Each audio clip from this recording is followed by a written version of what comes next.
ছিলেন ইরানের প্রেসিডেন্ট, আর রাতারাতি হয়ে গেলেন ইসরায়েলি গোয়েন্দা সংস্থা মোসাদের সদস্য। 2005 থেকে 2013 সাল পর্যন্ত অত্যন্ত ধীরভাবে তেহরানের ক্ষমতাভার সামলাচ্ছেন। শুধু তাই নয়, প্রেসিডেন্ট থাকাকালীন পারমাণবিক বোমা বানানোরও চেষ্টা চালিয়ে যান। এমনকি ইহুদি রাষ্ট্র ইসরায়েলের বিরুদ্ধে ছিলেন কঠোর, কিন্তু সেই ব্যক্তি কিনা ক্ষমতার লোভে নিজের আদর্শ, দেশপ্রেম ও সততা ইসরায়েলি গোয়েন্দা বাহিনী মোসাদের কাছে বিক্রি করে দিয়েছেন। বলছি ইরানের সাবেক প্রেসিডেন্ট মাহমুদ আহমাদি নেজাদের কথা।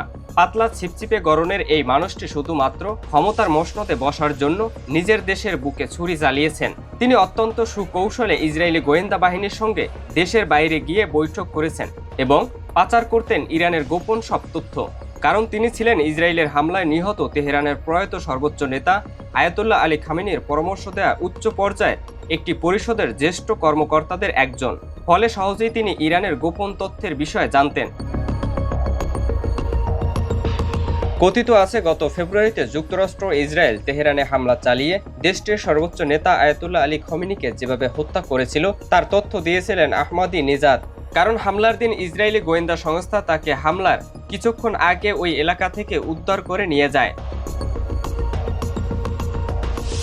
ইরানের শাসক গোষ্ঠীর পতন ঘটিয়ে সেখানে এই আহমাদি নেজাকে বসানোর ছক কষে যুক্তরাষ্ট্র ও ইসরায়েল।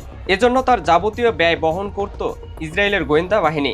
এমনকি তার নিরাপত্তার জন্য তৈরি করা হয়েছিল আলাদা বাড়িও। এছাড়া তার বিদেশি সফরগুলো হতো ইসরায়েলি অর্থায়নে। ইসরায়েলি গোয়েন্দা বাহিনীর সঙ্গে আহমাদি নেজাদের প্রথম গোপন বৈঠকটি হয়েছিল 2023 সালে গুয়াতেমালায়। এরপর 2025 সালে আবার হাঙ্গেরিতেও বৈঠক হয়। তবে আহমাদি নেজাদকে সন্দেহ করত ইরানের ইসলামী বিপ্লবী গার্ড বাহিনী আইআরজিসি। ফলে তার বিদেশ সফরগুলোতে নজরদারির জন্য আইআরজিসির আধা সামরিক বাহিনীর কয়েকজন সদস্যকে সঙ্গে দেওয়া হতো, কিন্তু তাদের ফাঁকি দিয়ে তিনি ইসরায়েলের সঙ্গে গোপন বৈঠক করতেন। আয়াতুল্লাহ খামেনিকে হত্যার পর আহমাদি নেজাদকে আর জনসম্মুখে দেখা যায়নি। তিনি এক প্রকার আড়ালেই চলে গিয়েছিলেন। তবে গত 6 জুলাই খামেনির জানাজায় তাকে দীর্ঘ 5 মাস পর জনসম্মুখে দেখা যায়। বর্তমানে তিনি ইরানের নিরাপত্তা বাহিনীর হেফাজতে রয়েছেন।